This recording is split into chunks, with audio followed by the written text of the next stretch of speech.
Jim Prentice, thanks, Minister, for being here. Nice to be on your show. This is a fairly freewheeling kind of a world online. Gone are the days of albums, of tapes, of even CDs.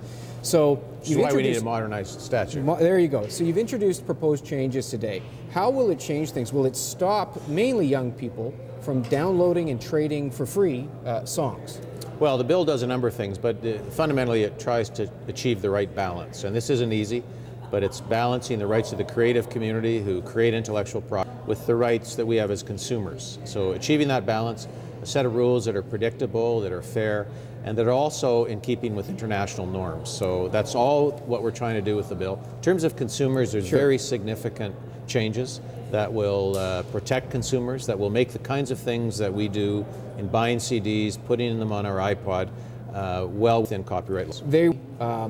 It will be illegal to trade music around or to give music around. For instance, you buy a CD, you burn it and give it to 10 of your friends under this law. Well, firstly, you can't do that today without this bill. You're not allowed to, that would be a copyright. It may happen all the time, but you're not allowed actually in Canada today to make a VCR recording of a television show. That's a copyright infringement. We're going to fix that.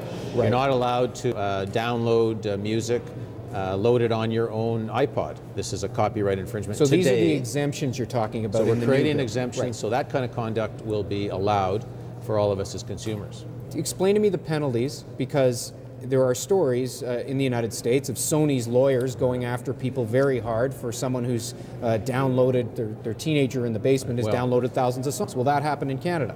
What we've done is to make sure with these consumer changes that we've made that we're not exposing consumers to those kinds of situations. So again, on a before-after basis, if your teenagers tonight in your house, in your basement, download 5 DVDs that they don't have the right to, you're actually exposed in Canadian law today to a claim from the copyright owner of $20,000 per movie.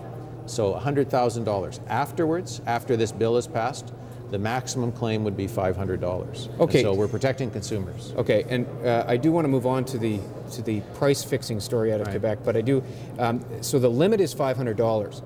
What signal does that send? Does that say to the companies, is that a glorified traffic ticket? Because they're going to have to go through court to get that. This is not a fine that the government... There are no fines. Right. This is a right that the creator has. So is it actually going to happen? How are you going to enforce it? Well, clearly in terms of the kinds of things that we do as consumers, you buy a CD, you load it on your computer, you load it on your iPod, we think that that's well within the kinds of acceptable practices for consumers, and we don't want to see that attract negative consequences. If, on the other hand, you take a complicated piece of software, $4,000 piece of software, break a digital lock and distribute it to other people, it's essentially a form of theft, and it will be treated as such under the copyright bill. In your view, that's treating, for lack of a better term, a pirating situation as opposed to a personal use situation? The bill makes it very clear that for significant commercial violations of copyright, there will be significant consequences, but at the same time we're trying to ensure that all the things that we do with our computers, our iPods, M3P players, our cell phones aren't going to track that kind of liability.